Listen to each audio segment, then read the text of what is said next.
Power on. Aux in mode. So hello students, welcome to Scholars Institute. आज मैं आप लोग के लिए साइंस का बेटा topic wise chapter wise MCQs question लेके आया हूँ। हम पहले फिजिक्स का लाइट चैप्टर का एमसीक्यूज टॉपिक वाइज करेंगे। जैसे हमारा ये जो फर्स्ट टॉपिक है ये है रिफ्लेक्शन। तो रिफ्लेक्शन में मिरर है पहले, तो मिरर के बेसिस पे हम पहले पूरा रिफ्लेक्शन पढ़ते हैं, तो उसी के बेसिस पे मैं आपको एमसीक्यूज क्वेश्चंस करवाते जाऊंगा। Now this MCQs are very very important. S Chand से मैं ये आपको एमसीक्यूज करवा रहा हूँ और बहुत ही स्टैंडर्ड एमसीक्यूज हैं। आप इनमें से कोई भी क्वेश्चन बोर्ड एग्जाम में एक्सपेक्ट कर सकते हो। ठीक है, तो चलो शुरू करते हैं। नाउ फर्स्ट क्वेश्चन देखो यहाँ पर क्या दिया हुआ है। The angle of reflection is equal to the angle of incidence. Always, sometimes, under special condition, never. याद रखना, रिफ्लेक्शन जब भी होगा वो हमेशा लॉ ऑफ रिफ्लेक्शन को फॉलो करता है। और अगर लॉ ऑफ रिफ्लेक्शन को फॉलो करता है तो लॉ ऑफ रिफ्लेक्शन ये बोलता है कि भाई angle of incidence angle of reflection के हमेशा इक्वल होगा। Angle of incidence must be equal to angle of reflection, तो ये हमेशा इक्वल होगा। ऑप्शन आएगा ए। ठीक। नाउ 31 क्वेश्चन बोलता है the angle between an incident ray and the plane mirror is 30 degree. The total angle between the incident ray and the reflected ray will be 60 degree हो जाएगा। करेक्ट है, क्योंकि आपको मालूम है बोला है the angle between incident ray and the plane of the mirror. अगर आपका ये मिरर है, ठीक, ये आपका मिरर है और ये आपका एंगल ऑफ इंसिडेंस है, ये एंगल ऑफ इंसिडेंस है। अगर ये एंगल आपका 30 डिग्री है और तो ऑफ कोर्स रिफ्लेक्टेड एंगल भी 30 डिग्री ही होगा।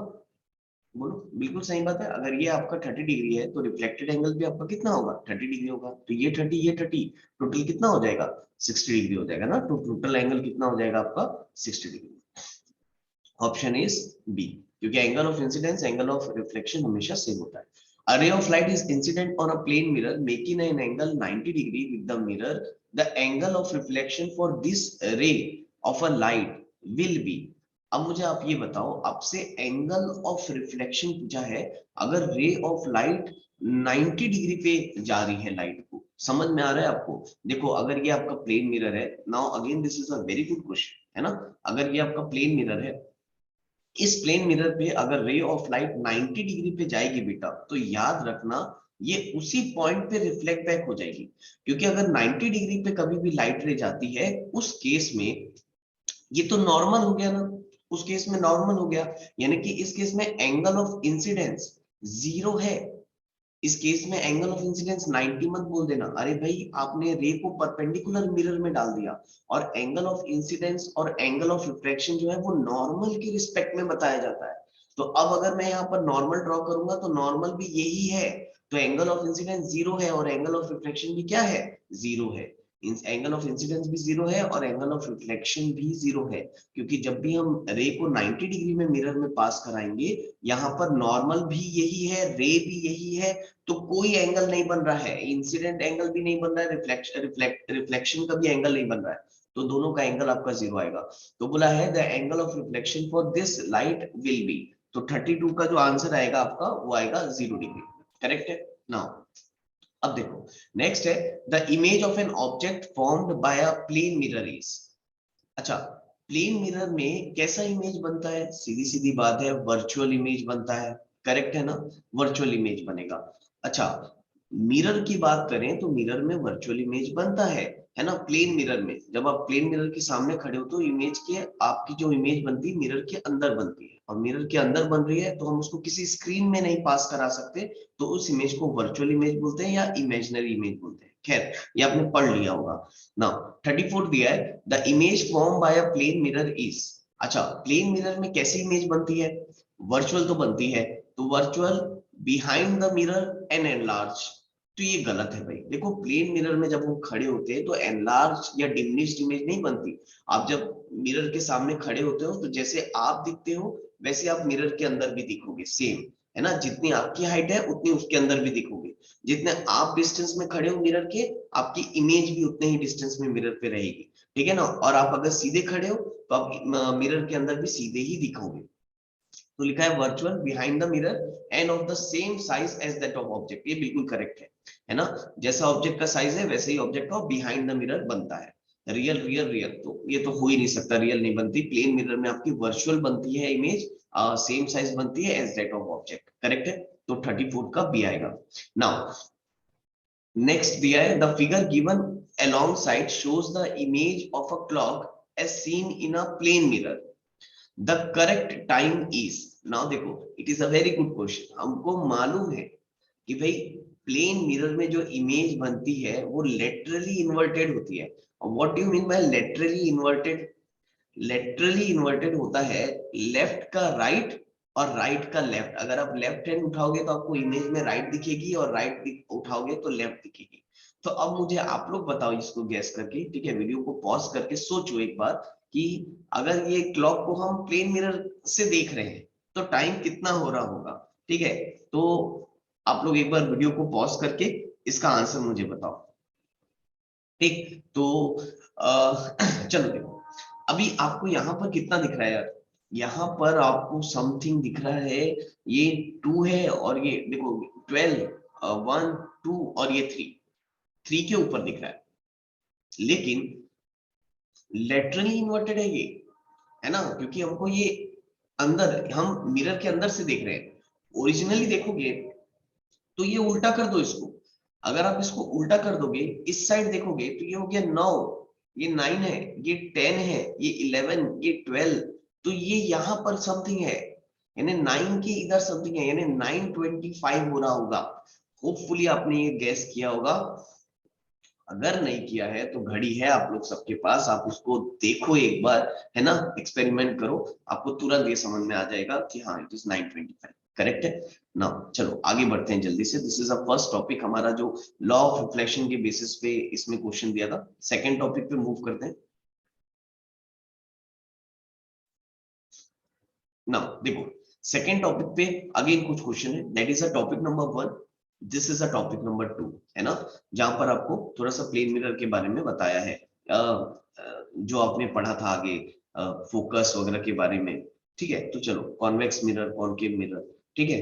तो टॉपिक बाय टॉपिक हम करते जाएंगे। सेकंड टॉपिक का फर्स्ट क्वेश्चन है, सिर्फ एमसीक्यूज डिस्कस कर रहा हूं बेटा, सब्जेक्टिव डिस्कस करने का यहाँ पर कोई फायदा नहीं होगा आपको, ठीक है। Now 14 in a convex spherical mirror, in a convex spherical mirror reflection of light take place eight.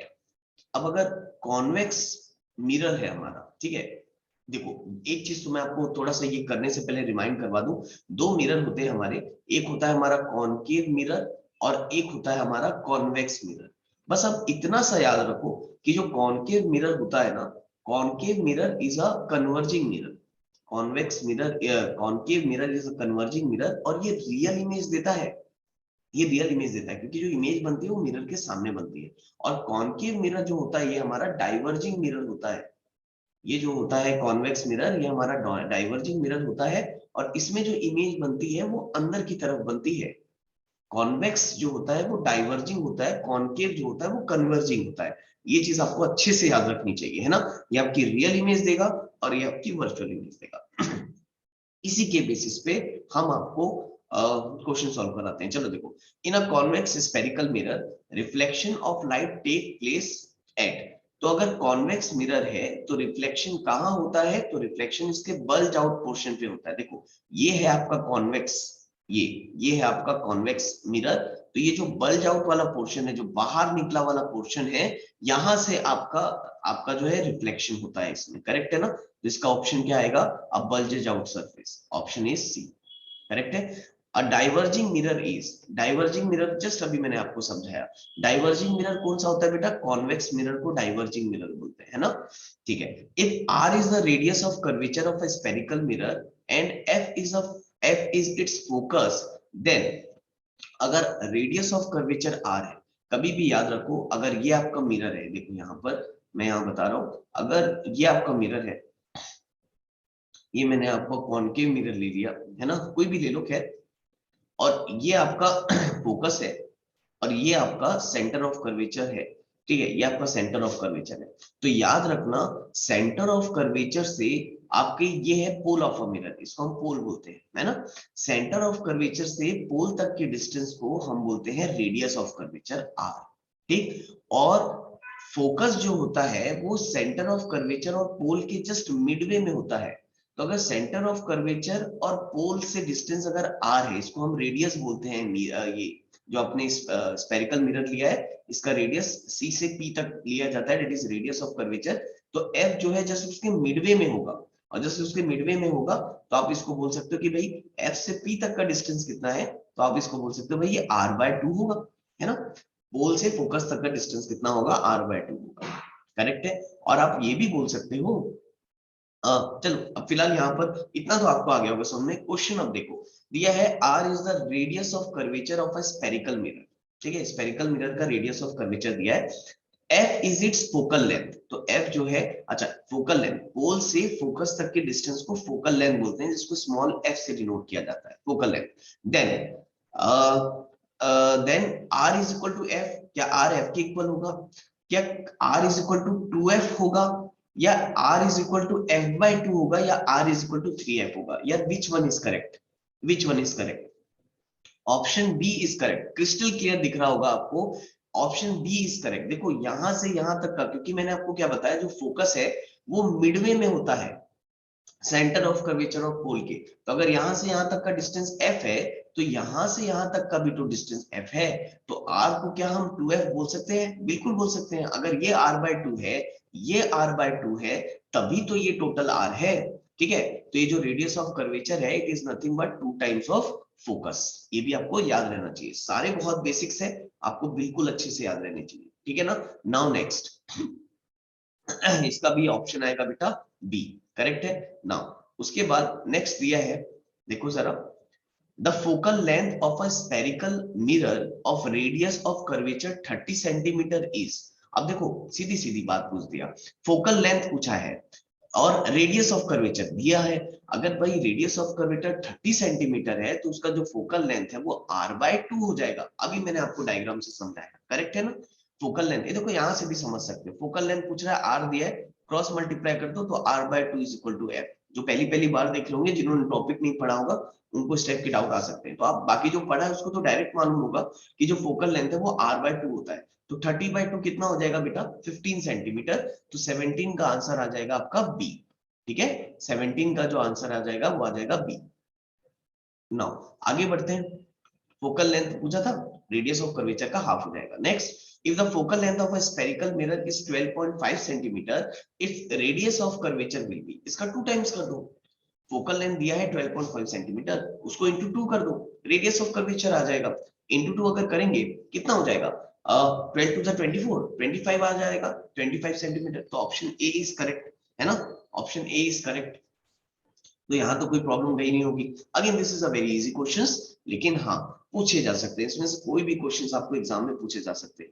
मैं आपको ये भी बता रहा हूँ कि मैं जो ये क्वेश्चंस की सीरीज आपको करवा रहा हूँ, अगर आप ये क्वेश्चंस कर लेते हो तो भी आपसे एग्जाम में काफी सारे अच्छे अच्छे क्वेश्चंस आप बना लोगे, काफी सारे क्वेश्चंस आपके एग्जाम्स में बन जाएंगे, क्योंकि इसमें लगभग सारे बेसिक क्वेश्चंस कवर होने वाले हैं, पूरे के पूरे बेसिक प्लस एडवांस। अब ऐसा मान लो पूरा एक अच्छे से एक अच्छा सा एमसीक्यूज क्वेश्चन का कलेक्शन मैं आपको प्रोवाइड कर दे रहा हूँ, ठीक है ना। ना चलो आगे बढ़ते हैं, नेक्स्ट है आपका, एक मिनट, नेक्स्ट टॉपिक में मूव करते हैं।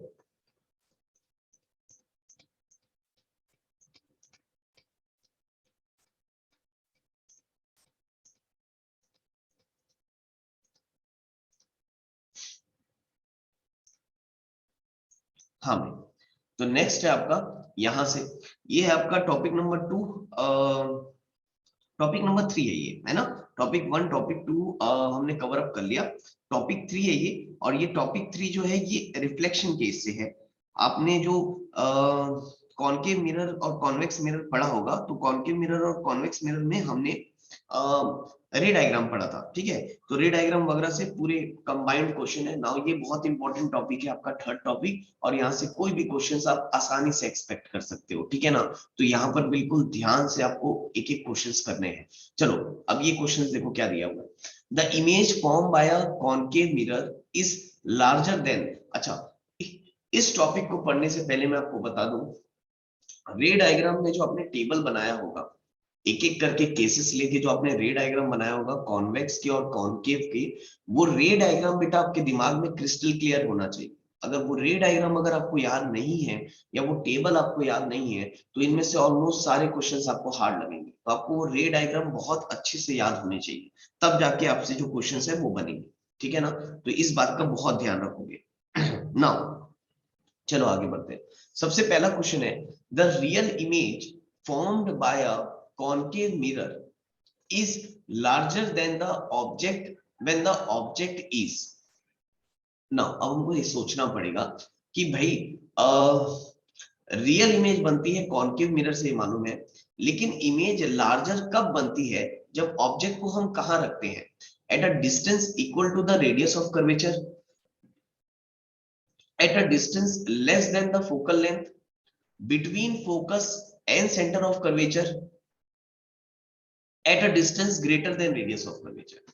अब देखो, यहाँ रे डायग्राम का नॉलेज होना बहुत जरूरी है। ये आपका कॉनकेव मिरर है, ये आपका कॉनकेव मिरर है, ये आपका सेंटर ऑफ कर्वेचर है, ये आपका फोकस है।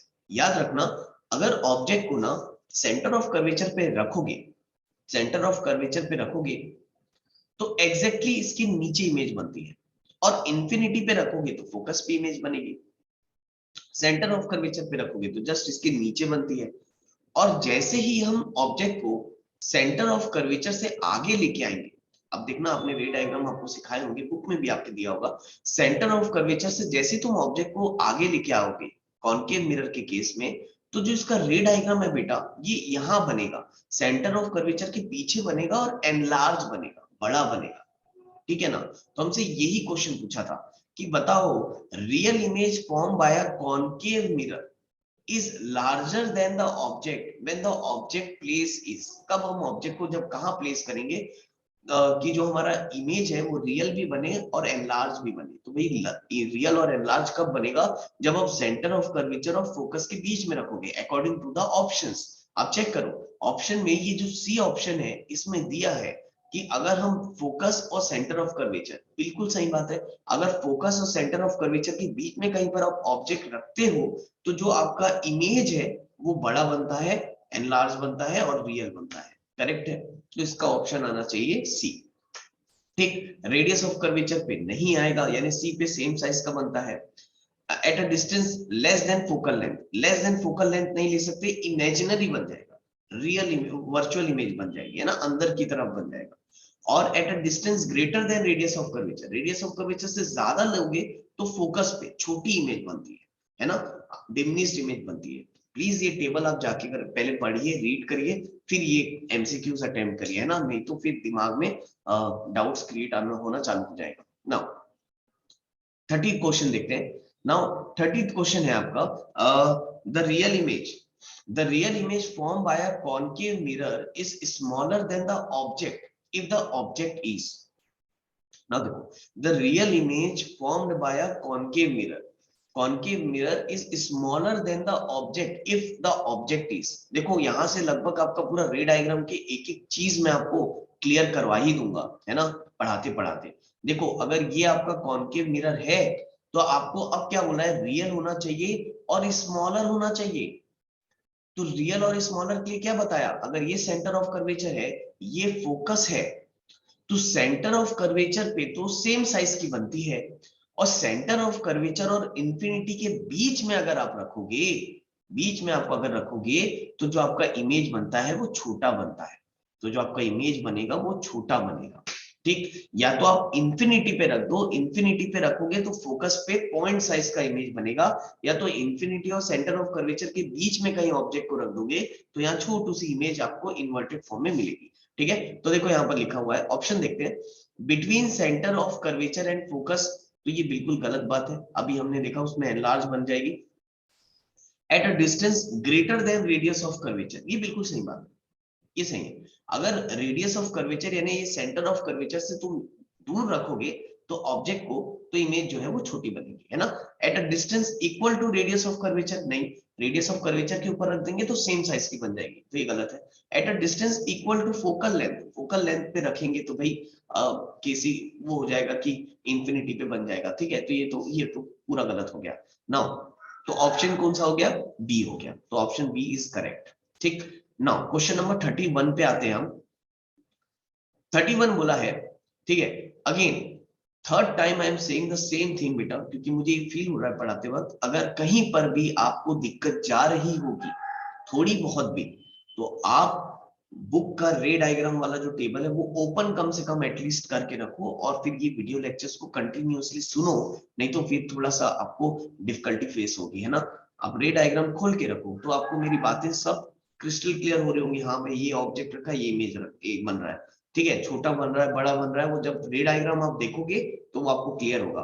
तो यहाँ से हमको ये समझ में आता है कि रे डायग्राम की इंपॉर्टेंस क्या है। मैं अक्सर अपने क्लास में बच्चों को समझाता हूँ कि रे डायग्राम वाला जो टेबल है वो अपने दिमाग में बिल्कुल बैठा लो, क्योंकि ये मान के चलो उससे क्वेश्चंस आएंगे ही आएंगे आपको। तो रे डायग्राम का जो टेबल है आपको रट के जाना है एग्जाम में, ठीक। नाउ क्वेश्चन नंबर 31 पे मूव करते हैं। 31 दिया है, the image form by a concave mirror is virtual, erect and magnified, the position of the object is. देखो अगेन सेम क्वेश्चन बेटा, तीसरा वैसे का वैसे ही क्वेश्चन है, वर्चुअल भी है, इरेक्ट है।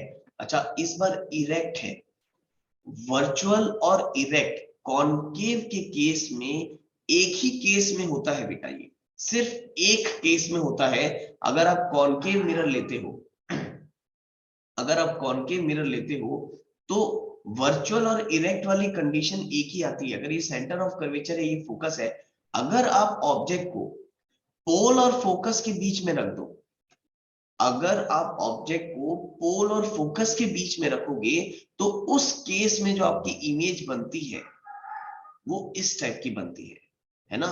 मैग्नीफाइड भी रहती है ये, इरेक्ट भी रहती है, यानी अगर इरेक्ट का मतलब अगर ऑब्जेक्ट सीधा है तो सीधा ही दिखेगा, और वर्चुअल यानी मिरर के अंदर दिखती है ये आपको। तो ये भी आप रे डायग्राम में देखना, ये सिर्फ एक केस है, बाकी सारे केस में कॉनकेव जो है, कॉनकेव मिरर जो है वो रियल इमेज देता है ना, तो याद रखना। तो आपको इस केस में क्या होगा कि जो इमेज है वो अंदर की तरफ बनेगा, यानी वर्चुअल इमेज बनेगा। तो इसमें तो डाउट ही नहीं आएगा, ये क्वेश्चन बड़ा अच्छा है, इसमें आपको डाउट नहीं आना चाहिए, क्योंकि एक ही केस है जिसमें वर्चुअल बनता है, जब ऑब्जेक्ट को फोकस और पोल के बीच में रखते हैं। तो अब देखो क्या लिखा है, the position of the object is at focus, नहीं, between focus and centre of curvature, नहीं, एट पोल, बिल्कुल भी नहीं, बिटवीन पोल एंड फोकस, हाँ सही बात, between pole and focus, pole और फोकस के बीच में रखेंगे, तो ऑप्शन इज डी करेक्ट है। Now move on to the 32 question. The image formed by a concave mirror is real, inverted and of the same size of the object, ठीक है।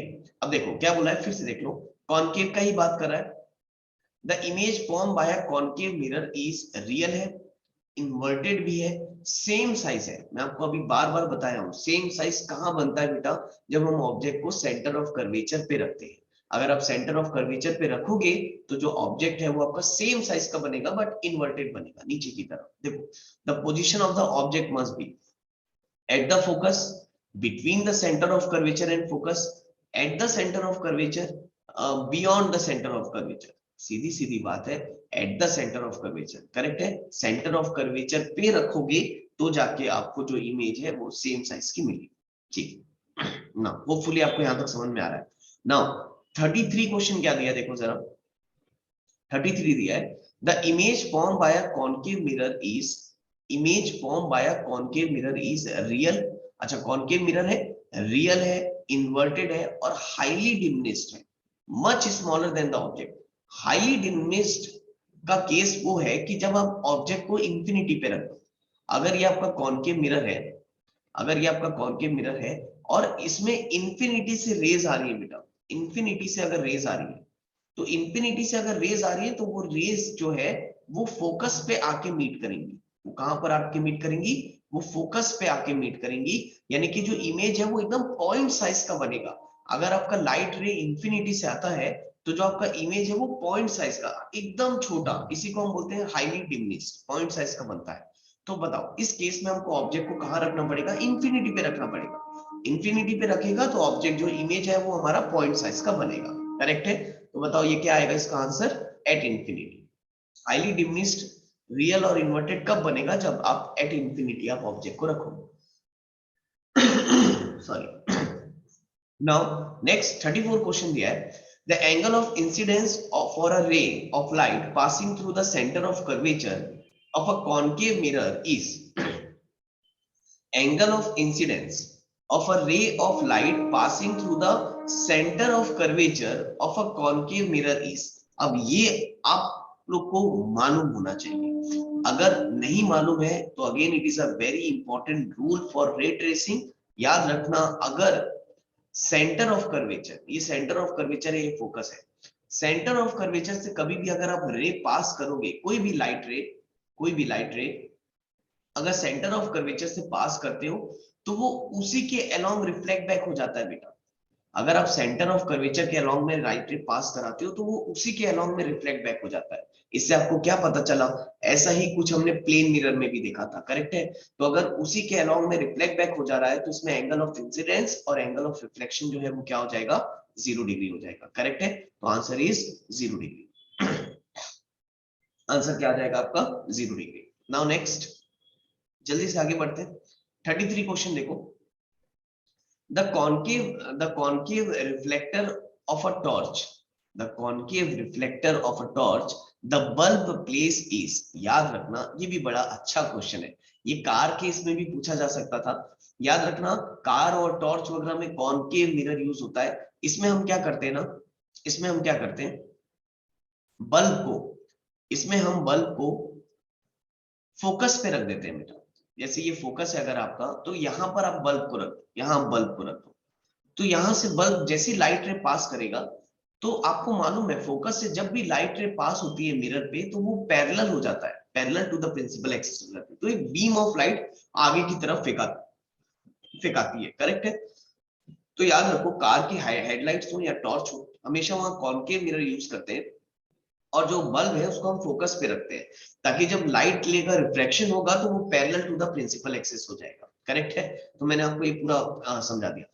मैं क्या करता हूं ना, क्वेश्चन के साथ टॉपिक भी आपको समझाते जा रहा हूँ। अगर आप थोड़ा सा ध्यान दोगे तो क्वेश्चन के साथ मैं टॉपिक भी बताते जा रहा हूँ, तो इट इज वेरी इंपॉर्टेंट। आप ये वाला एमसीक्यूज क्वेश्चंस जो मेरी आपकी जो वीडियो सीरीज बना रहा हूँ इसको जरूर देख लो, है ना। अगर आपको लगता है कि थोड़ा स्लो जा रहा है, आपका नॉलेज ज्यादा अच्छा है, तो आप इसकी स्पीड बढ़ा लो, वीडियो की स्पीड बढ़ा सकते हो आप, है ना। तो वैसे स्पीड बढ़ा के देखो, लेकिन इसको देखो, ये एमसीक्यूज कर लिया, ये समझ जाओ आपका पूरा चैप्टर का एमसीक्यूज प्रिपेयर हो गया, है ना। बहुत सारे अच्छे टॉपिक वाइज एमसीक्यूज के अच्छे कलेक्शन है ये बहुत। ना अब बताओ कहां रखेंगे? The concave reflector of a torch, the bulb is placed eight the focus of the reflector. कोई डाउट ही नहीं है, एट द फोकस, फोकस पे रखेंगे ताकि वो जो है वो पैरेलल बीम ऑफ लाइट रे आगे की तरफ फेंके। ठीक है ना। नाउ नेक्स्ट 36 क्वेश्चन देखो, 36 question, the focal length of a small concave mirror fdi is 2.5 centimeter. In order to use this concave mirror as a dentist mirror, the distance of the tooth from the mirror should be। अब देखो बड़ा easy question है, concave mirror dentist भी use करते हैं, और याद रखना कॉनकेव में एक ही ऐसा केस है जिसमें वर्चुअल इमेज बनती है और एनलार्ज बनती है, और वो कब बनती है? जब हम ऑब्जेक्ट को पोल और फोकस के बिल्कुल बीच में रखते हैं, बीच यानी पोल और फोकस के बीच में कहीं पर रखते हैं। ठीक है? तो अगर पोल और फोकस के बीच में कहीं पर रखोगे तो आपको इमेज जो है वो वर्चुअल यानी दिखेगी इमेज आपको मिरर के अंदर, और बड़ी इमेज दिखेगी। यही चीज डेंटिस्ट भी यूज करते हैं बेटा, दांतों को देखने के लिए उनको दांतों की एक बड़ी एनलार्ज इमेज चाहिए होती है, तो वो वहां पर कॉनकेव मिरर का यूज करते हैं। ठीक है ना। और हमको मालूम है उस केस में उनको पोल और फोकस के बीच में रखना पड़ेगा, है ना, डिस्टेंस को, वो मिरर के डिस्टेंस को पोल और फोकस के बीच में रखना पड़ेगा। तो अगर फोकल लेंथ आपकी दी है कितना, फोकल लेंथ अगर आपकी 2.5 है, तो आपको ऑब्जेक्ट कहाँ रखना चाहिए? अगर आपको एनलार्ज इमेज, टीथ कहाँ रखना चाहिए, टीथ का डिस्टेंस कहाँ रखना चाहिए अगर आपको एनलार्ज इमेज चाहिए टीथ की? तो पोल और फोकस के बीच में कहीं पर, यानी इसका आधा समथिंग, इससे छोटा। तो इससे छोटा वैल्यू कौन सा है इसमें? 1.5। तो आंसर इज 1.5। क्योंकि कभी भी अगर ऑब्जेक्ट को आप यहां रखते हैं तो आपको एक एनलार्ज इमेज मिलती है मिरर के अंदर। ठीक है ना। तो याद रखना, ये जो डेंटिस्ट यूज करते हैं ये कॉनकेव मिरर यूज करते हैं टीथ को एनलार्ज देखने के लिए, और उस केस में जो ऑब्जेक्ट है आपका वो पोल और फोकस के बीच में कहीं पर होगा। ठीक, हाँ, होपफुली आपको यहां तक समझ में आया होगा। आपको लग रहा होगा कि ऐसे देखो, जिन्होंने पढ़ा नहीं होगा ना, फर्स्ट टाइम वीडियो देखा होगा, उनको ऐसा लग रहा होगा अरे बाप रे, ऐसे भी क्वेश्चन आते हैं। तो भाई आते हैं, है ना, और आते भी हैं और करना पड़ता है, आते हैं और करना पड़ता है। तो प्लीज थोड़ा सा ध्यान दोगे आप लोग, क्योंकि अगर नहीं पढ़ा है तो थोड़ा सा दिक्कत जाएगा, पढ़ा है तो कभी दिक्कत नहीं जाएगी, है ना। चलो ठीक है, कुछ एमसीक्यूज क्वेश्चन साइन कन्वेंशन के बेसिस पे भी है, क्योंकि इसमें नेक्स्ट टॉपिक जो था इस बुक के हिसाब से साइन कन्वेंशन था, तो वो भी क्वेश्चन देख लो। दिया है, according to the new Cartesian sign convention, focal length of a concave mirror is positive and that of convex mirror is negative. Focal length of a both concave and convex is positive. Focal length of both concave and convex is positive. पहले तो यार ये बताओ कि आपको ये मालूम भी है कि नहीं है कि फोकल लेंथ किसमें पॉजिटिव और किसमें नेगेटिव हम लेते हैं। अगर नहीं मालूम है तो मैं पहले बता देता हूं, नहीं तो इस क्वेश्चन का मतलब ही नहीं होगा, आपको समझ में ही नहीं आएगा। अगर आपका कॉनकेव मिरर है, कॉनकेव मिरर है, तो कॉनकेव के केस में ज्यादातर जो इमेज है वो आपकी लेफ्ट साइड में बनती है। कॉनकेव के केस में अगर आप रे ट्रेसिंग वाला डायग्राम अपने सामने रखे होगे, तो ज्यादातर जो आपकी इमेज है, आप ऑब्जेक्ट को यहाँ रखोगे, यहाँ रखोगे, यहाँ रखोगे, ज्यादातर आपको इमेज जो है वो लेफ्ट साइड में बन रही होती है। और अगर लेफ्ट साइड में बन रही होती है तो इसका जो फोकल लेंथ है वो हम फोकल लेंथ जो होता है वो हम लेफ्ट साइड में लेते हैं, और फोकल लेंथ लेफ्ट साइड में लेने की वजह से फोकल लेंथ जो होता है इसका नेगेटिव होता है। याद रखना, हम मिरर में चाहे वो लेंस हो चाहे वो मिरर हो, हम कार्टेशियन प्लेन वाला साइन कन्वेंशन फॉलो करते हैं, जहां पर ये जो होता है ये पॉजिटिव एक्स एक्सिस होता है, ये पॉजिटिव वाई एक्सिस होता है, ये नेगेटिव एक्स एक्सिस होता है, और ये नेगेटिव वाई एक्सिस होता है। तो अगर ये जो मिरर है ये वाई एक्सिस है मान लो, ये जो मिरर है या ये जो जो भी आपका जो मिरर है, तो इसको वाई एक्सिस मान लो। तो अगर मिरर के लेफ्ट साइड में कोई डिस्टेंस हॉरिजॉन्टल निकालना है तो वो नेगेटिव रहेगा, मिरर के राइट साइड में अगर कोई हॉरिजॉन्टल डिस्टेंस निकालना है तो वो पॉजिटिव रहेगा। ऊपर निकालोगे तो पॉजिटिव, नीचे निकालोगे तो नेगेटिव। करेक्ट है, जैसे ये कार्टेशियन प्लेन में होता है वैसे ये होता है। तो हमको यहां से पता चला कि भाई कॉनकेव के केस में ज्यादातर इमेज लेफ्ट साइड में बनती है, तो कॉनकेव मिरर का जो फोकल लेंथ हो गया वो नेगेटिव हो जाएगा। और वहीं अगर मैं कॉन्वेक्स की बात करूं, अगर मैं वहां पर कॉन्वेक्स की बात करूं, तो कॉन्वेक्स के केस में, क्योंकि केस है ही नहीं कॉन्वेक्स में, बहुत कम केस है ना, दो ही तो केस है, एक तो इंफिनिटी में और एक इंफिनिटी से पोल के बीच में कहीं पर भी रख दूं, तो इसलिए आपको क्वेश्चन भी कम दिखा, है ना। कॉनकेव के केस में बहुत कम, दो ही केसेस है बस।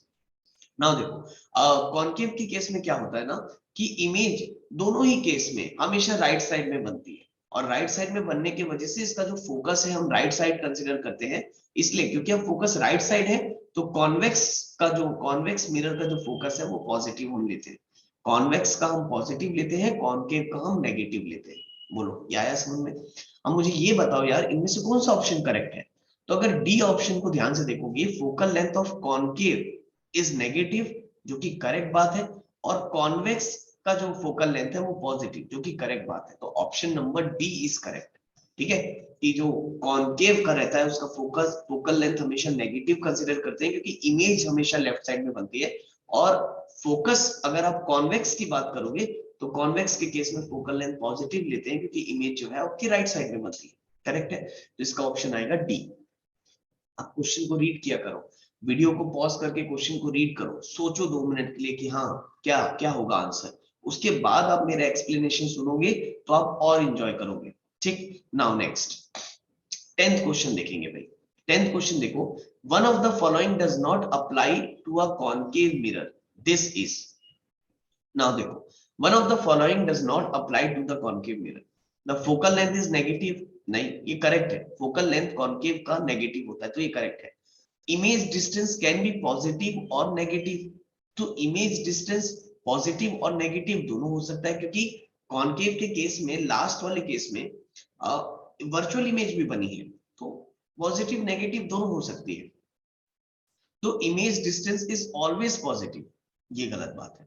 इमेज डिस्टेंस ऑलवेज पॉजिटिव कैसे होगा भाई?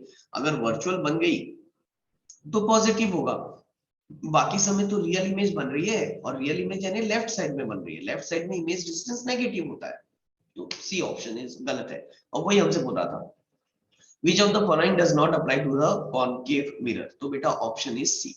देखते साथ पता चल गया कि भाई ऑलवेज पॉजिटिव कैसे आएगा, भाई इसमें तो रियल और वर्चुअल दोनों केसेस हैं, कॉनकेव में तो नहीं हो पाएगा। So sorry. अब देखो इसमें दिया height of image can be positive और नेगेटिव, बिल्कुल करेक्ट है। हाइट ऑफ इमेज और पॉजिटिव नेगेटिव दोनों हो सकती है कॉनकेव के केस में, क्योंकि एक बार इन्वर्टेड भी बनती है और एक बार इरेक्ट भी बनी हुई है। वर्चुअल के केस में इरेक्ट बनी थी, बाकी समय इन्वर्टेड बनी थी, तो पॉजिटिव नेगेटिव दोनों हो सकता है। तो ऑप्शन सी जो है वो गलत है, बाकी तीनों ऑप्शन करेक्ट है। ठीक, नाउ नेक्स्ट।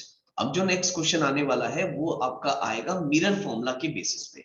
ये अभी मैं फर्स्ट टॉपिक का वीडियो लेक्चर रिकॉर्ड कर रहा हूँ बेटा, यानी ये चैप्टर है आपका लाइट, और लाइट में भी ये जो चैप्टर है ये रिफ्लेक्शन है, रिफ्लेक्शन मिरर के बेसिस पे। इस आपके एनसीईआरटी में एक ही चैप्टर पे दोनों को कंबाइन कर दिया है, इस बुक पे दो अलग अलग चैप्टर्स हैं, एक है रिफ्लेक्शन और एक है रिफ्रैक्शन, यानी कि एक पूरा चैप्टर है मिरर के बेसिस पे, प्लेन मिरर और स्पेरिकल मिरर, और एक नेक्स्ट चैप्टर का वीडियो बनाऊंगा उसमें पूरा लेंस के वीडियो लेक्चर रहेंगे, जिसमें आपका रहेगा पूरे स्पेरिकल लेंसेस वगैरह, तो वो नेक्स्ट चैप्टर है। रिफ्रैक्शन जो आएगा वो नेक्स्ट चैप्टर है, ठीक है ना। तो आज के वीडियो लेक्चर में हम इसी चैप्टर के क्या बोलते हैं एमसीक्यूज देखेंगे रिफ्लेक्शन के। नाउ एमसीक्यूज क्वेश्चन लास्ट है मेरे ख्याल से ये मिरर फॉर्मूला के बेसिस पे, और ये बहुत इंपॉर्टेंट है, बहुत दिमाग लगाने वाले हैं और हर एक क्वेश्चन को तो मैं पहले ही सजेस्ट करूंगा सॉरी, हर एक क्वेश्चन को पहले मैं ये सजेस्ट करूंगा कि आप खुद से बना के देखो। खुद से बनाने का ना एक अपना अलग वो रहता है, इंजॉयमेंट रहता है कि यार हाँ हमसे बन गया, तो आप इसको पहले खुद अटेम्प्ट करो। ठीक, now move on to the question number 32। अगर आप 32 क्वेश्चन देखोगे ध्यान से, जस्ट अ मिनट,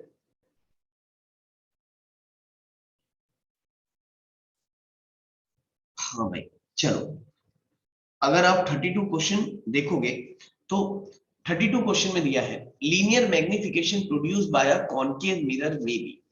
नाउ अब लीनियर मैग्निफिकेशन, लीनियर मैग्निफिकेशन का मतलब मैग्निफिकेशन, मैग्निफिकेशन का फॉर्मूला आपने पढ़ा है height of image upon height of object, ये आपने मैग्निफिकेशन का फॉर्मूला पढ़ा हुआ है ना।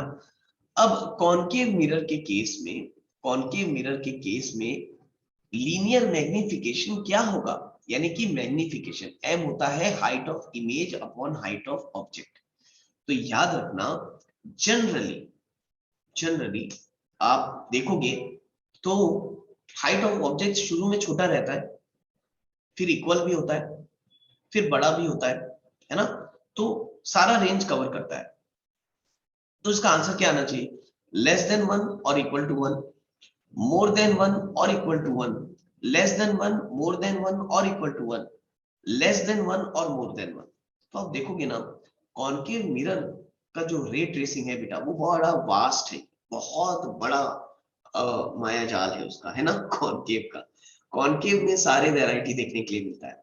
अगर आप इसके ऊपर वाले एमसीक्यूज पूरा देख रहे हो अभी तक टिके हुए उस वीडियो लेक्चर में, तो आप देखे होंगे कि अब पॉइंट साइज की भी इमेज बनी थी, छोटी सी diminished, highly diminished point size की भी थी, सेम साइज की भी थी, बड़ी भी थी, है ना।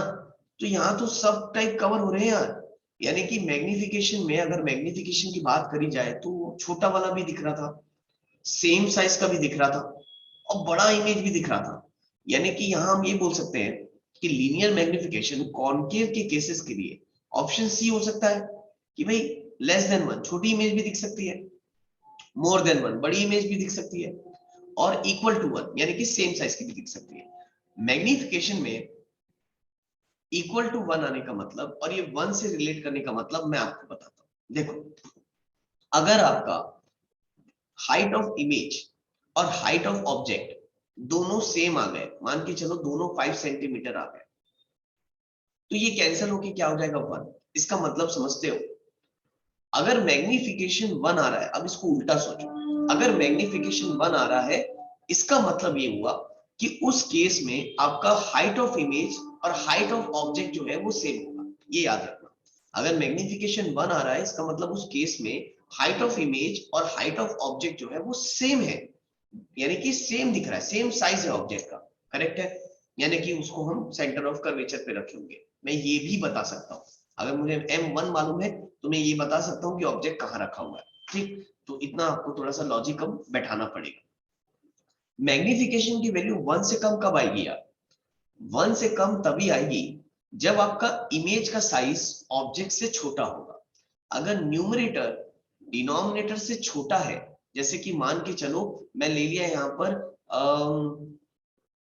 आप क्या ले लो यार, कुछ भी ले लो, छोटा बोल रहा हूं ना मैं, तो 1/2 ले लेते हैं, यानी इजी कैलकुलेशन करने के लिए बस 1/2 ले लिया मैंने। इमेज 1 है और ऑब्जेक्ट 2 है, तो अगर हाइट ऑफ इमेज छोटा होगा हाइट ऑफ ऑब्जेक्ट से, यानी छोटा इमेज बन रहा होगा, तो उस केस में जो वैल्यू आएगी वो 1 से छोटी आएगी। देखो यार 0.5, करेक्ट। मोर देन 1 कब आएगा? मोर देन 1 तब आएगा जब height of image height of object से ज्यादा हो जाए। यानी कैसे? अगर मान के चलो आपका हाइट ऑफ इमेज है 5 और हाइट ऑफ ऑब्जेक्ट है 2, तो अब आप अगर कैलकुलेट करोगे तो ये कितना आ जाएगा? 2.5 आ जाएगा, करेक्ट है, तो 1 से ज्यादा आएगा।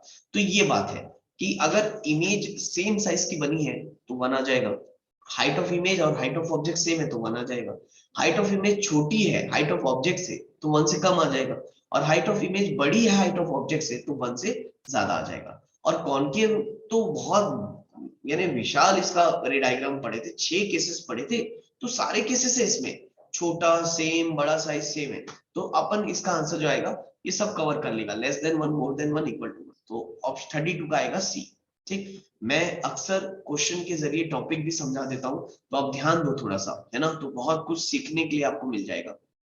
Now 33 question. Magnification produced by a convex mirror is always. Magnification produced by convex mirror.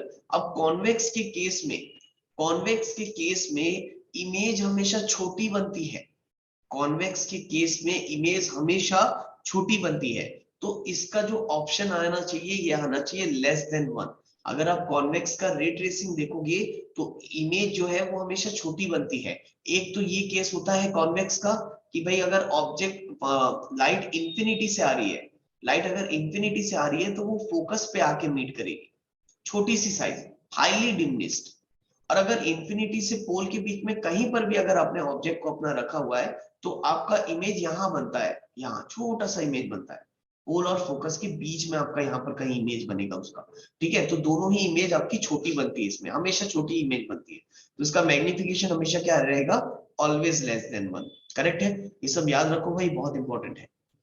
Now 34, तो ये याद रखना, आप ऐसा चॉक पॉइंट्स करके याद रखो, कॉनकेव का ये होगा मैग्निफिकेशन कुछ भी हो सकता है, और कॉन्वेक्स का जो मैग्निफिकेशन है वो ऑलवेज लेस देन 1, क्योंकि इमेज छोटी बनती है हमेशा, इतना दिमाग में याद रखना।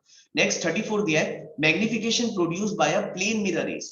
अब यार मैग्निफिकेशन प्लेन मिरर में क्या होगा यार?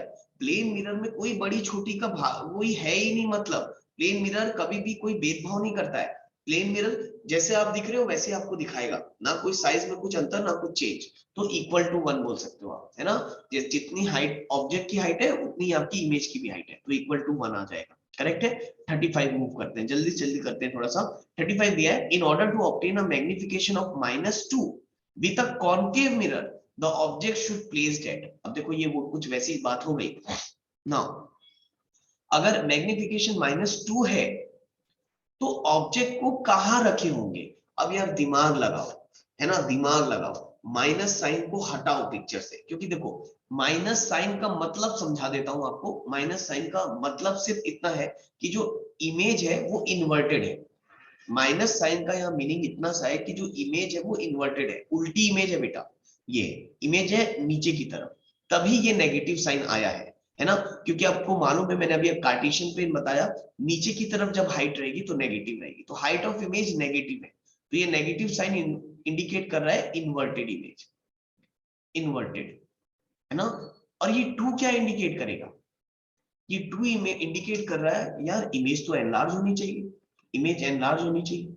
अभी मैंने आपको बताया कि 1 से बड़ा अगर नंबर आ रहा है मैग्निफिकेशन का, यानी आपकी जो इमेज है वो एनलार्ज है, तो अब आपको 2 चीज पता चल गई, इन्वर्टेड भी है एनलार्ज भी है। तो कॉनकेव के केस में देखो ये पढ़ रहे थे हम, कहाँ गया क्वेश्चन आपका? हाँ, ये कॉनकेव मिरर के केस में इन्वर्टेड और एनलार्ज कब बनती है? तो हमने पढ़ा था कि जब उसको फोकस और सेंटर ऑफ कर्वेचर के बीच में कहीं पर रखेंगे, करेक्ट है ना? जैसे जैसे ऑब्जेक्ट को इधर लाते जाओगे, फोकस और सेंटर ऑफ कर्वेचर के बीच पे कहीं पर रखोगे, तब जो है वो आपका इन्वर्टेड बनेगा। ठीक है, फिर से मैं बना के दिखा देता हूं। अगर आपका ये है, देखो यार, देखो ray tracing plays a very crucial role, है ना? लाइट चैप्टर में पूरे क्वेश्चंस आपके देखो लगभग उसी से आपको समझ में आ रहे हैं। अगर ये कंसेप्ट ही हिला हुआ है तो फिर तो क्वेश्चन ही नहीं बन पाएगा, है ना? तो याद रखना, यहाँ पर सेम साइज का बनता है, इसके इधर लेके जाओगे तो हमको एनलार्ज, यानी सेंटर ऑफ कर्वेचर और फोकस के बीच में कहीं पर रखोगे तो फिर ये आपको देगा, बिल्कुल आपकी एनलार्ज इमेज देगा, नेगेटिव देगा। तो सी और एफ के बीच में। तो बिटवीन पोल एंड फोकस गलत है, between focus and centre of curvature बिल्कुल सही बात है। फोकस और सेंटर ऑफ कर्वेचर के बीच में रखोगे तो ऑब्जेक्ट जो है वो इन्वर्टेड भी मिलेगी, एनलार्ज भी मिलेगी। Eight centre of curvature same size की होती है, beyond centre of curvature point size होती है। तो ऑप्शन इज बी करेक्ट है। और भी ऑप्शन हो सकते थे अगर इधर देता या इधर कहीं देता, लेकिन खैर हमको ऑप्शन ऐसे चैलेंज करता हुआ नहीं देगा, आपको समझ में आ जाएगा। Now next question number 36। 36 दिया है, अ concave mirror produce a magnification of +4। मैं आपको समझाते जा रहा हूं इसलिए। देखो मैग्निफिकेशन दिया है +4। पहले ये देखो प्लस का मतलब क्या हुआ? प्लस का मतलब हुआ ये एक इरेक्ट इमेज है। इरेक्ट का मतलब होता है अगर ऑब्जेक्ट सीधा रखा हुआ है तो इमेज भी सीधी ही बन रही है। अगर ऑब्जेक्ट सीधा रखा है तो आपकी इमेज सीधी ही बन रही है, यानी कि एक इरेक्ट इमेज है। और क्या चाहिए? पॉजिटिव है, इरेक्ट है, और मिरर कौन सा है? कॉनकेव। तो कॉनकेव के केस में एक ही ऐसा केस है जिसमें इरेक्ट इमेज बनता है, जो वर्चुअल वाला केस था, जहां हम ऑब्जेक्ट को पोल और फोकस के बीच में रखे थे। अगर ऑब्जेक्ट को कॉनकेव के केस में पोल और फोकस के बीच में रखोगे तो जो इमेज है वो आपका वर्चुअल और इरेक्ट बनता है। ये तो एकदम बाय हार्ट याद है, तो आगे तो पढ़ने का भी जरूरत नहीं है। आपको लिखा है the object is placed at focus and centre of curvature नहीं, बियॉन्ड सेंटर ऑफ कर्वेचर नहीं, एट द फोकस नहीं, between focus and pole correct है भाई। फोकस और पोल के बीच में रखोगे तो इरेक्ट मिलेगी, पॉजिटिव मिलेगी, एक ही केस है, कोई डाउट ही नहीं है। ठीक, नाउ नेक्स्ट क्वेश्चन है। नेक्स्ट क्वेश्चन है, if a magnification of -1 is to be obtain by using a converging mirror. सीधी बात है, कन्वर्जिंग मिरर का मतलब concave mirror. Concave is a converging mirror, convex is a diverging mirror. तो concave के case में m-1 दिया है, m-1 दिया है। ये तो एकदम लड्डू क्वेश्चन है। आपको मालूम है कॉनकेव के केस में जब हम ऑब्जेक्ट को सेंटर ऑफ कर्वेचर पे रखते हैं तो इमेज जस्ट उसके नीचे सेम साइज की मिलती है। तो नेगेटिव साइन बोल रहा है इन्वर्टेड इमेज, करेक्ट है, इन्वर्टेड मिलती है और सेम साइज की। 1 का मतलब सेम साइज, तो सेम साइज की इमेज कब मिलती है? जब हम ऑब्जेक्ट को सेंटर ऑफ कर्वेचर पे रखते हैं, तो the object is eight the centre of curvature. तो 37 का जो आंसर आएगा बी आएगा। कन्वर्जिंग मिरर से समझना कि कॉनकेव के बारे में बात कर रहा है। ठीक, तो एट सेंटर ऑफ कर्वेचर इसका आंसर आएगा। 38 देखो, in order to obtain a magnification of -0.6, m दिया है -0.6 with a concave mirror. Concave के केस में, अब कॉनकेव के केस में 1 से कम कब आता है यार? कॉनकेव के केस में 1 से कम कब आएगा? 1 से कम तब आएगा ना जब आप ऑब्जेक्ट को या तो इंफिनिटी पे रख दो, या तो इंफिनिटी पे रख दो, छोटा सा आ जाएगा, या तो इंफिनिटी से सेंटर ऑफ कर्वेचर के बीच में कहीं पर रख दो, तो आपकी जो इमेज है वो छोटी ही बनती है। करेक्ट है, तो इंफिनिटी या इंफिनिटी से सेंटर ऑफ कर्वेचर। देखो आपको क्या दिया हुआ है, या फिर ऐसा भी बोल सकते हो कि सेंटर ऑफ कर्वेचर के दूर में कहीं पर फेंक दो ऑब्जेक्ट को, तो आपका इमेज जो है वो छोटा ही बनेगा, है ना? तो देखो क्या है, क्या आएगा answer? The object must B place at the focus, नहीं। बिटवीन पोल एंड फोकस, बिल्कुल भी नहीं। Between focus and centre of curvature, बिल्कुल भी नहीं। बियॉन्ड सेंटर ऑफ कर्वेचर, सही बात है। सेंटर ऑफ कर्वेचर के दूर में कहीं रख दोगे तो आपकी जो इमेज आएगी वो छोटी बनेगी, और छोटी बन रही है तो इसका रीजन ही है कि मैग्निफिकेशन जो है वो 1 से कम आ रहा है। करेक्ट है। Now next 39, an object is placed at a large distance in front of a concave mirror of radius of curvature 40 centimeter. अच्छा क्या लिखा है, an object is placed at a large distance in a front of concave mirror of radius of curvature 40 centimeter. The image will be formed in front of the mirror at a distance of. Now, अब देखो यार, ये एक ऐसा question है ना, large distance, कितना distance ये हमको नहीं बताया। आपको बोला है कि एक ऑब्जेक्ट को बहुत दूर में, बहुत लार्ज डिस्टेंस में कहीं रख दो, ठीक, तो उसकी इमेज कहां बनेगी, यानी ऑब्जेक्ट को इंफिनिटी पे उठा करके रख दो। अगर ऑब्जेक्ट को इंफिनिटी पे उठा के रख दे रहे हो तो उसका जो इमेज बनेगा ना बेटा, वो फोकस पे बनेगा। और फोकस क्या होता है, रेडियस ऑफ कर्वेचर का हाफ होता है। 40 का हाफ कितना हो जाएगा, 20। तो इसका आंसर आएगा 20 सेंटीमीटर। करेक्ट है। नाउ नेक्स्ट देखो, 40 वाला देखो question 40। In order to obtain a magnification minus 1.5 with a concave mirror of focal length भी दिया है, the object will have to place at a distance of, अब आपसे एग्जैक्ट डिस्टेंस पूछा है। अब आप एक चीज देखो, पहले तो m पे फोकस करो, क्योंकि m आपको सारी कहानी बता देती है। m नेगेटिव का मतलब इन्वर्टेड इमेज, इन्वर्टेड इमेज, और 1.5 का मतलब 1 से थोड़ा बड़ा, 1 से बड़ा है ना, यानी कि 1 से बड़ा है, यानी जो इमेज है वो आपकी एनलार्ज इमेज है। इमेज जो है आपकी एनलार्ज इमेज है। और यार ये एनलार्ज इमेज कहां बनती है, अभी हमको मालूम है कि भाई centre of curvature and focus के बीच में बनती है। अगर बीच में नहीं बनती, यानी centre of curvature and focus के बीच में अगर ऑब्जेक्ट को रखोगे तो आपकी इमेज एनलार्ज बनेगी। तो अब यहाँ पर देखो, सेंटर, हमको ये पता चल गया भाई centre of curvature and focus के बीच में रखेंगे, ये हमको पता चल गया। अब आप ये देखो, फोकल लेंथ दिया हुआ इस बार, फोकल लेंथ कितना दिया है, 16। तो अब एक चीज बताओ, अगर ये आपका कॉन्केव मिरर है ना, ये कॉन्केव मिरर है, ये फोकस है और ये सेंटर ऑफ कर्वेचर, हमको इसके बीच में रखना है। तो यहां से यहां तक का डिस्टेंस आपको दिया है 16, तो यहां से यहां तक का टोटल डिस्टेंस कितना हो जाएगा यार, 32। ये 16 प्लस 16 कितना हो जाएगा यार, है ना, 32 हो जाएगा, टोटल 32 हो गया। तो हमको यहाँ पर रखना है कहीं पर, यहाँ पर, है ना। तो बिटवीन 16 एंड 32 बोल सकते हो, है ना, 32 एंड 16 के बीच में यहाँ पर इधर कहीं हमको रखना पड़ेगा। आप चेक कर लो ऑप्शन में, 6 16 गलत बात है, 48 32 गलत बात है, बियॉन्ड 64 गलत बात है, 32 एंड 16 बिल्कुल करेक्ट है।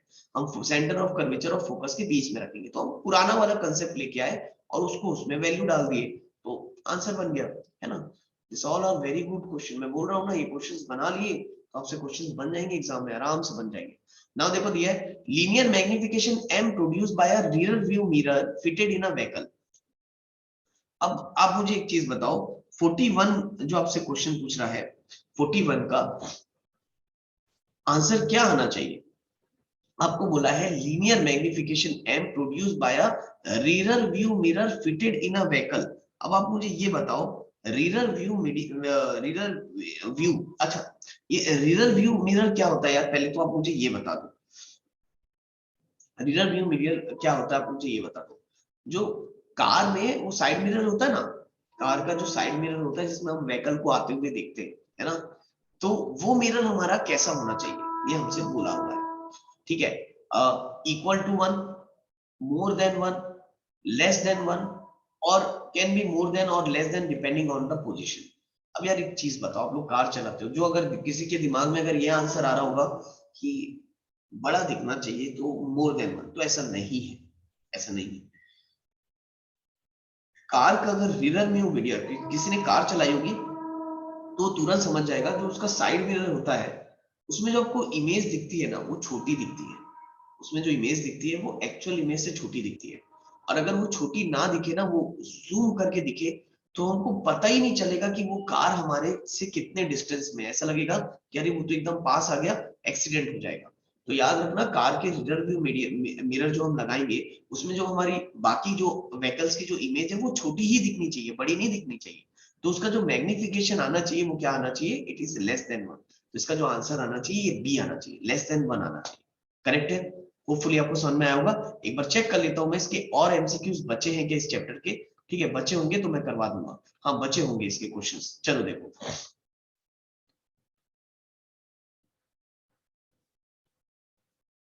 नाउ मल्टीपल चॉइस क्वेश्चन, अभी देखो इस चैप्टर के पूरे क्वेश्चंस मैं आपको करवा ही देता हूं, उसके बाद ही अपन यहाँ से हटेंगे, क्योंकि बिना करे ना छोड़ना वर्थ इट नहीं होगा बेटा, है ना। तो फटाफट अपन बिल्कुल इसके जो क्वेश्चंस है ये कर लेते हैं, ठीक।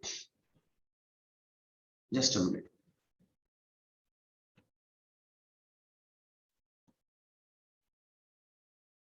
चलो भाई स्टार्ट करते हैं। ये है the image form by a spherical mirror is virtual. Now बोला है the image form by a spherical mirror is virtual, the mirror will be. तो अब देखो बोल रहा है द इमेज जो है वो वर्चुअल बन रही है, तो मिरर कौन सा हो सकता है, कॉन्वेक्स हो सकता है, क्योंकि कॉन्वेक्स के केस में वर्चुअल इमेज बनती है, ये हमको मालूम है, ठीक। Next, what ever be the position of object the image form by the mirror is virtual, erect और स्मॉलर देन द ऑब्जेक्ट, तो मिरर इज कॉन्वेक्स। कहीं पर भी रख लो तुम ऑब्जेक्ट को, कहीं पर भी, कॉन्वेक्स के केस में कहीं पर भी रखोगे हमेशा वर्चुअल ही इमेज बनेगी और छोटी साइज की ही इमेज बनेगी, तो ये आपके दिमाग में याद होना चाहिए। Next, the mirror used by a dentist to examine the teeth of a person is concave। ये अभी हमने देखा है ना, ये अभी हमने देखा कि जो है डेंटिस्ट जो है वो कॉन्केव यूज करते हैं, पास रखते हैं तो वो एनलार्ज इमेज देता है, क्योंकि एनलार्ज इमेज चाहिए, कॉन्वेक्स यूज करेंगे तो छोटी इमेज बनेगी, वो हमको नहीं चाहिए। नेक्स्ट 31 देखो, if the image form is always virtual the mirror can be. हमेशा वर्चुअल इमेज ही चाहिए तो मिरर वही हो सकता है। अच्छा, the image form is always virtual, ध्यान देना वर्डिंग को, हमेशा वर्चुअल कॉन्वेक्स में ही बनता है, ओनली कॉन्वेक्स में हमेशा वर्चुअल बनेगा। Next, a concave mirror can not be used as. Concave mirror हम किस लिए यूज नहीं कर सकते, magnifying mirror, a torch reflector, a dentist mirror, a rear view mirror, a rear view mirror. अच्छा, तो किसके लिए कॉन्केव, कॉन्केव हम किसके लिए यूज नहीं कर सकते भाई, रियर व्यू के लिए नहीं कर सकते। व्हाई रियर व्यू के लिए नहीं कर सकते, है ना। अब रियर व्यू के लिए इसलिए नहीं कर सकते क्योंकि ऑब्जेक्ट दूर में है और हमको छोटा इमेज चाहिए उसके लिए, है ना। तो रियर व्यू में हमको वर्चुअल इमेज चाहिए, वर्चुअल में छोटा इमेज पॉसिबल नहीं है। अगर आप कॉन्केव के केसेस में देखोगे तो एक ही वर्चुअल का केस है और उस वर्चुअल में एनलार्ज इमेज बन रही है।